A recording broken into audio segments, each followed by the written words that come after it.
Bismillahirrahmanirrahim. Assalamualaikum warahmatullahi wabarakatuh. Yang saya hormati Ibu Sari SPD MPD selaku dosen pengampu mata kuliah Filsafat Pendidikan Islam. Di sini saya Nida Halda dengan NIM 121208085 dari kelas 4A akan melakukan presentasi yang berjudul Pembentukan Kepribadian Muslim dalam Perspektif Filsafat Pendidikan Islam.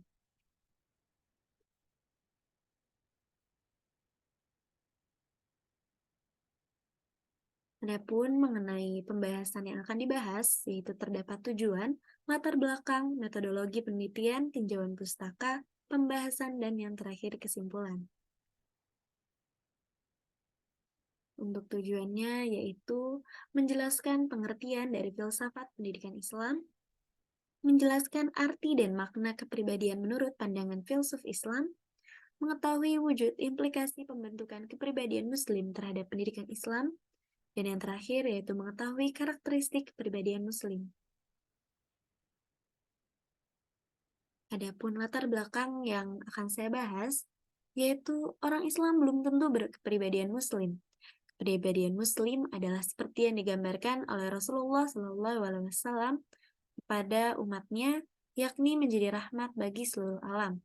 Oleh sebab itu, seseorang yang telah mengaku Muslim seharusnya memiliki kepribadian sebagai sosok yang selalu dapat memberi rahmat dan kebahagiaan kepada siapapun dan dalam lingkungan bagaimanapun. Adapun sikapnya yaitu taat dalam menjalankan ajaran agama, tawadu, suka menolong, memiliki sifat kasih sayang, tidak suka menipu atau mengambil hak orang lain, tidak suka mengganggu dan tidak menyakiti hati orang lain. Persepsi atau gambaran masyarakat tentang kepribadian Muslim memang berbeda-beda. Bahkan tidak banyak yang memiliki pemahaman sempit sehingga pribadi Muslim seolah tercermin pada orang yang hanya rajin menjalankan ajaran Islam dari aspek ubudiyah saja. Padahal, itu hanyalah salah satu aspek dan masih banyak aspek lain yang harus melekat pada pribadi seorang Muslim. Adapun metodologi penelitian yang dilakukan dalam penelitian ini yaitu menggunakan pendekatan kualitatif yang dimana peneliti berusaha melakukan penilaian dan memberi tanggapan subjektif atas suatu sikap, pendapat dan tingkah laku. Dalam hal ini, peneliti akan memberikan tanggapan subjektif penafsiran dalam satu tema tertentu melalui pembacaan dan analisa terhadap sumber-sumber literatur yang tersedia. Kemudian, penelitian ini menggunakan metode studi kepustakaan library research. Di mana dalam hal ini, studi kepustakaan adalah penyelidikan terhadap bahan-bahan kepustakaan secara sistematis dan teliti, di mana peneliti harus memulai pekerjaannya dengan cara mengumpulkan referensi yang relevan. Sebagai besar, rujukan tersebut kemudian disalin dan diramu sesuai kebutuhan sehingga menghasilkan studi ilmiah yang baik.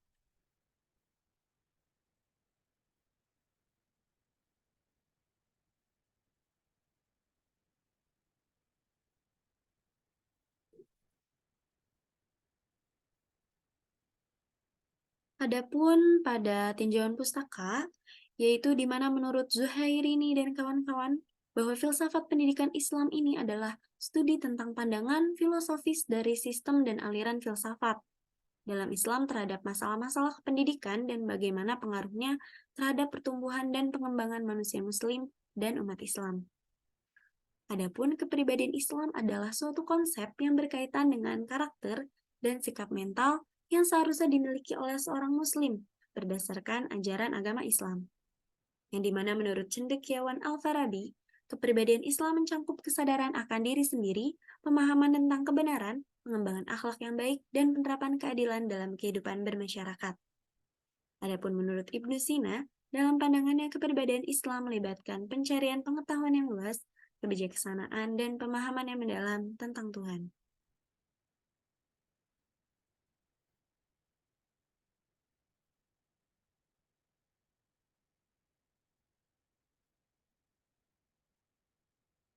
Adapun pembahasan yang akan dibahas, yaitu yang pertama terdapat karakteristik kepribadian Muslim, yang dimana dirincikan oleh Imam Nawawi. Yang pertama yaitu ucapan pribadi muslim selalu jujur, disertai dengan hati yang qanaah, di mana hati yang qanaah ini merupakan sikap rela dan merasa cukup atas apa yang telah diusahakannya. Kemudian yang kedua yaitu selalu sabar dengan disertai rasa syukur. Dan yang ketiga ridho dengan kefakiran disertai dengan zuhud yang nyata. Di mana zuhud yang nyata ini yaitu mengalihkan kesenangan pada suatu yang lebih baik. Contohnya seperti kita menyukai membaca novel. Alangkah lebih baik membaca novel itu diganti dengan lebih sering membaca kitab suci Al-Quran. Kemudian yang berikutnya yaitu banyak bertafakur, di mana tafakur ini yaitu memikirkan dan merenungkan mengingat Allah melalui segala ciptaannya. Berikutnya yaitu senantiasa prihatin disertai dengan rasa takut selalu kepada Allah, lalu anti berpangku tangan dengan disertai ketawaduan, lalu selalu bersikap lemah lembut, dan rasa cinta karena Allah, serta ilmu yang bermanfaat, dan yang terakhir iman yang kekal dengan disertai akal sehat.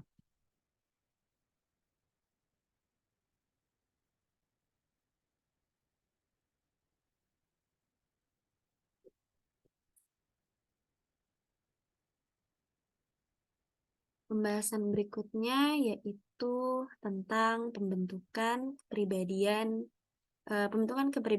dalam Islam.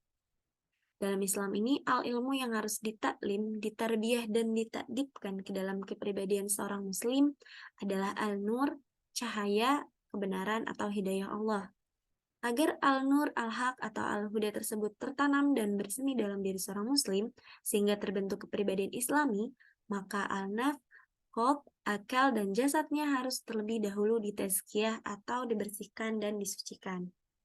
Upaya pertama yang dilakukan untuk membentuk kepribadian muslim yaitu dengan melakukan pensucian atau tazkiyah ruh dan jasad dari perilaku maksiat ataupun perilaku-perilaku buruk, yang kemudian diisi dengan al-naf, al-qalbu, dan al-aql, serta al-ilmu, akidah, wa al-nur. Yang dimana filsafat pendidikan inilah yang untuk membina struktur kepribadian al-naf, al-qalbu, dan jasad menuju syahadah kepada Tuhannya sebagai kebutuhan yang primordial. Bersama dengan itu membentuk kepribadian seorang muslim yang harus disertai dengan pengalaman-pengalaman atas tarbiyah yang telah dilakukan untuk membiasakan muslim berinteraksi dengan dunia luarnya. Pembinaan kepribadian ini tidak hanya cukup pada tatanan dan individualistik, sehingga mengabaikan lingkungan sekitar. Seorang muslim juga harus menjaga sekaligus belajar dari luar dirinya untuk menginterpretasikan alam kauniyah menjadi bagian dari bentuk ibadah secara umum.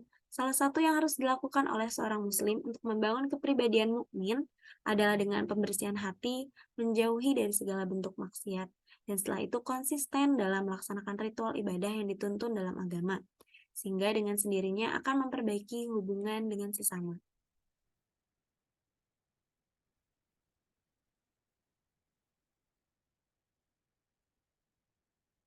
Adapun pembahasan berikutnya yaitu implikasi pembentukan kepribadian muslim terhadap pendidikan Islam. Dengan 3 proses pembentukan, yaitu yang pertama pembentukan pembiasaan, di mana para pelajar ini harus dibiasakan terlebih dahulu dalam mempelajari ajaran agama Islam, sehingga seterusnya akan melakukan itu dengan terbiasa.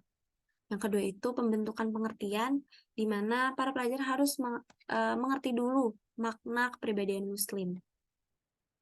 Yang terakhir yaitu pembentukan kerohanian yang luhur.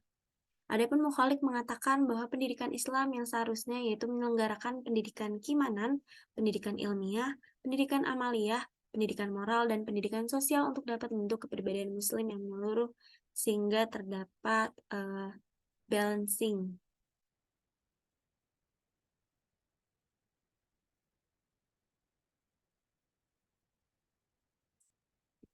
Adapun pembahasan berikutnya yaitu kesimpulan, yang dimana filsafat pendidikan Islam ini adalah studi tentang pandangan filosofis terhadap masalah pendidikan dan pengaruhnya terhadap pertumbuhan dan pengembangan manusia dan umat Islam. Dan kepribadian Islam merupakan konsep yang berkaitan dengan karakter dan sikap mental yang seharusnya dimiliki oleh seorang muslim. Adapun karakteristik kepribadian Muslim didasari dari kepribadian Rasulullah Shallallahu Alaihi Wasallam, dan di mana upaya untuk dapat membentuk kepribadian Muslim ini yang pertama adalah pensucian tazkiyah ruh dan jasad dari perilaku maksiat. Baru kemudian pengisian al-naf, al-qalbu, al-akal dengan ilmu akidah wa an-nur.